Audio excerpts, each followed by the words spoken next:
जिस आत्मा को उसने तुम्हारे भीतर बसाया है, क्या वह ऐसी लालसा करता है जिसका प्रतिफल डहा हो?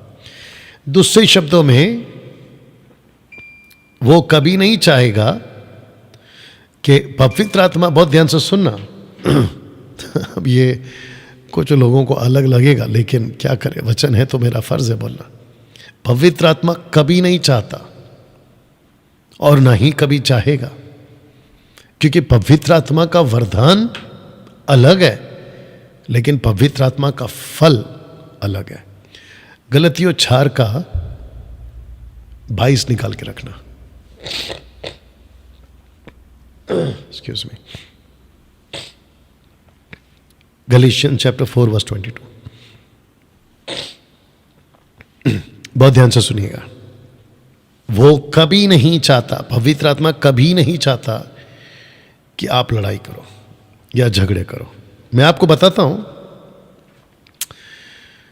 लिखा है, 5 का 22, माफ करना, गलीशियन 5:22। पवित्र आत्मा कभी नहीं चाहता कि आप लड़ाई करो। आइए देखते क्या लिखा है।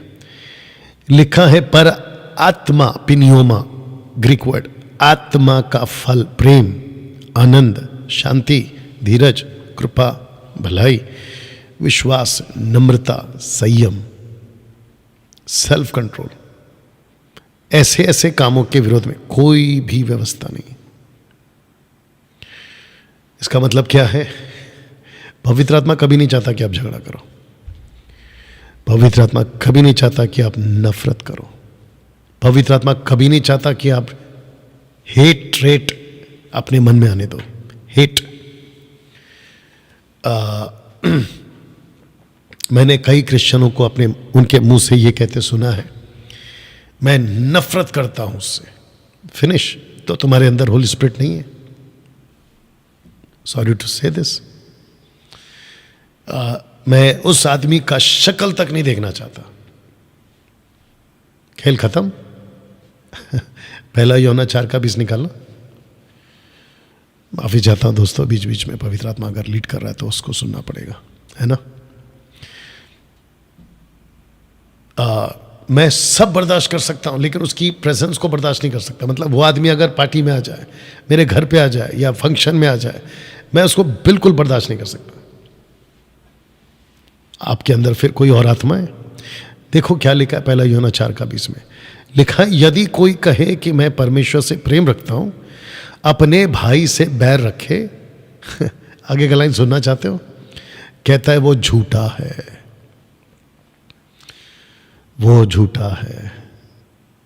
Can you believe this? वो झूठा है, क्योंकि जो अपने भाई से जिसे उसने देखा प्रेम नहीं रखता, तो वो परमेश्वर से भी जिसे उसने नहीं देखा प्रेम नहीं रख सकता। देखो, उससे हमें ये आज्ञा मिली है कि जो कोई परमेश्वर से प्रेम रखता है वह अपने भाई से भी प्रेम रखे। किससे आज्ञा मिली है? यीशु से। यीशु से। परमेश्वर का राज्य क्या है पता है? जब एक शास्त्री ने आकर पूछा, सबसे बड़ी आज्ञा क्या है? यीशु ने कहा, परमेश्वर से प्रेम, अपने सारे मन, सारे बुद्धि, सारे प्राण, सारे शक्ति से, और उसी के समान अपने पड़ोसी से। वाह! मैं जानता हूं कि आजकल शरीर बहुत काम कर रहा है। ये देखो, तुम में लड़ाई झगड़े कहां से आ गए? सुख विलासों से, जो तुम्हारे अंगों में, इन योर बॉडी, लड़ते भड़ते चढ़ते सब है।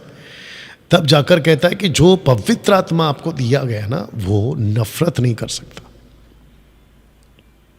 वो डह नहीं करता, वह तो और भी अनुग्रह देता है। इस कारण यह लिखा है, परमेश्वर अभिमानियों से विरोध करता है पर दीनों पर अनुग्रह करता है।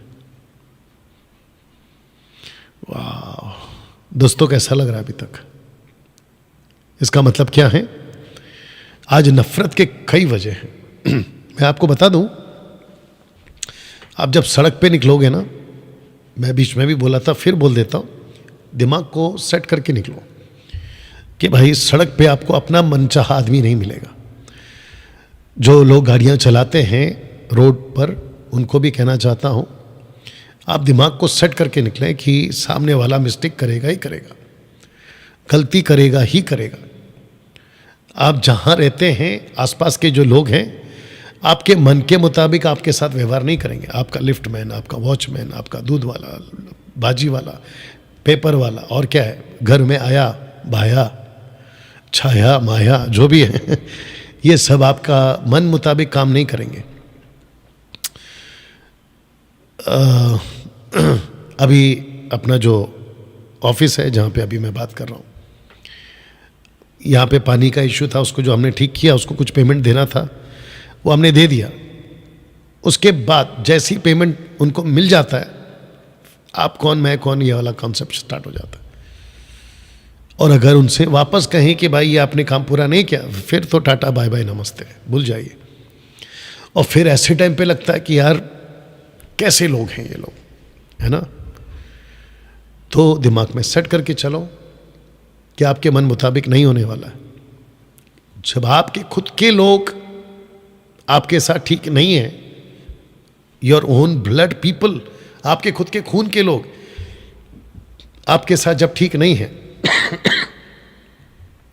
दूसरों से क्या अपेक्षा करेंगे आप, जो आपके ब्लड लोग नहीं है, मतलब खून के रिश्ते वाले नहीं है। You understand? या आजकल बॉर्डर पे भी लड़ाई चल रही है, खूब जम के लड़ाई चल रही है।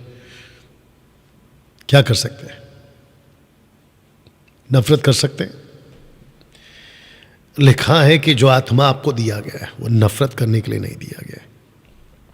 डैनियल भाई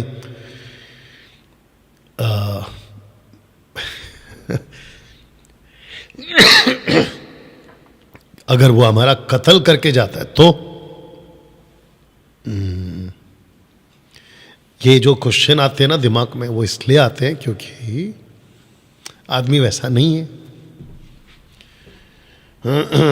आप हमारी और एक दूसरे की छोड़िए, यीशु का कत्ल नहीं हुआ? बिल्कुल हुआ। क्या किया यीशु ने? क्रूस के ऊपर क्या कहा? हे पिता इन्हें माफ कर। आपको पता है आज न्यूज़ में, न्यूज़पेपर पे, व्हाट्सएप पे, सोशल प्लेटफॉर्म पे वायलेंस वायलेंस वायलेंस।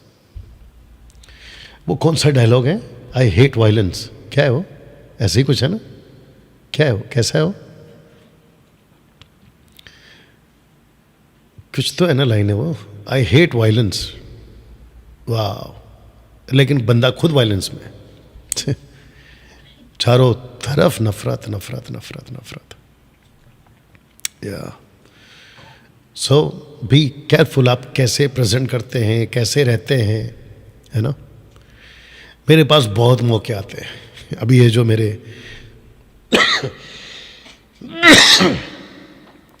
आपको पता है, एक सेकंड दीजिए।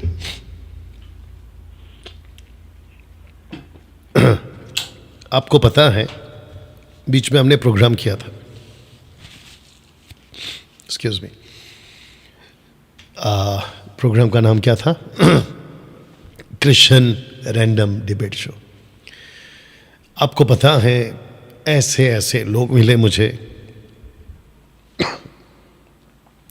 विचित्र विचित्र तरह के लोग मिले। उसमें से 2-3 आइटम ऐसे थे, आइटम समझ रहे होंगे आप लोग, सैमुअल माइकल, राजेश स्टीफन, परेशान आत्मा, और क्या था, श्रीनिवास कोई है, मदद करो, सुरेश, क्या सुरेश, और कौन था, विनोद, मनोज, बाबा जी, बाप रे बाप रे। आप मेरा थंबनेल देखना और इनका थंबनेल देखना, आपको ज़मीन आसमान का फ़र्क पता चल जाएगा। मेरे पास में इतने इक्विपमेंट्स हैं या इतना साधन है कि मैं ऐसे ऐसी थंबनेल बना सकता हूँ, और मैं खुद बनाता हूँ थंबनेल।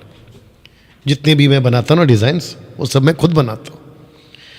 आप सोच के देखिए मेरे को इन लोगों का बनाने में कितना टाइम लगेगा ऐसे। लेकिन मेरे अंदर जो आत्मा बसा है ये वाला, ये मुझे नफरत करना नहीं सिखाता।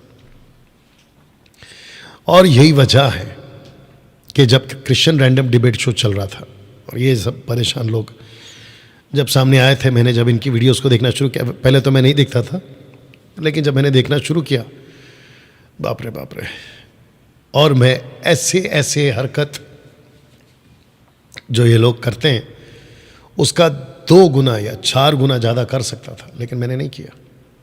यही फ़र्क है परमेश्वर की आत्मा में और बिना परमेश्वर की आत्मा के लोगों में। लगे हाथ आपको ये भी बता दूं कि सोशल प्लेटफॉर्म पे 90 से भी ज़्यादा टक्का इन लोगों की गुंडाई बंद हो गई है। इन लोगों की गुंडाई बंद हो गई। जो वीडियोस पहले बनते थे मेरे अगेंस्ट में, उसमें ब्रेक लग गया है। और मैं समझता हूं कि इनको या तो अक्ल आ गई है या तो फिर परमेश्वर ने सुधारा है, बाकी का नहीं पता। बट मैं समझता हूं कि अगली जनरेशन जब कोई मेरी तरह वीडियो बनाएगा खरी शिक्षाओं के ऊपर, तो ऐसे लोग सामने ज़्यादा नहीं आएंगे। दोस्तों, मैं समझता हूं कि आप ये लाइन को बखूबी समझें ना। वचन